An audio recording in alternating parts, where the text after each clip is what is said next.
ঈদে বরবাদ মুক্তির ২১ দিনের মাথায় এসে নিজের অভিনীত সিনেমা দেখতে আসলেন ঢাকাই সিনেমার শীর্ষনায়ক শাকিব খান।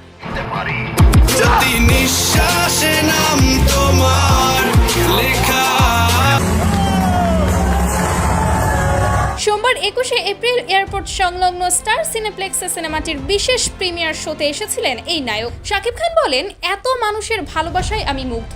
দর্শক সিনেমাটার জন্য এত ভালোবাসা দিচ্ছে যা সত্যি অতুলনীয়। দেশের বাইরে যেখানেই যাচ্ছে সেখানেই কিন্তু বরবাদ জোয়ার বয়ে ভালোবাসায় সবাইকে বরবাদ করে দিচ্ছে।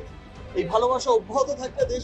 অন্যদের মধ্যে উপস্থিত ছিলেন সিনেমার প্রযোজক শাহরিন আক্তার সুমি, কণ্ঠশিল্পী কোনাল, ইন্তেখাব দিনার, পরিচালক শিহাব শাহিন, দিঘি, সুনেরা বিনতে কামাল, ইমন সহ অনেকেই।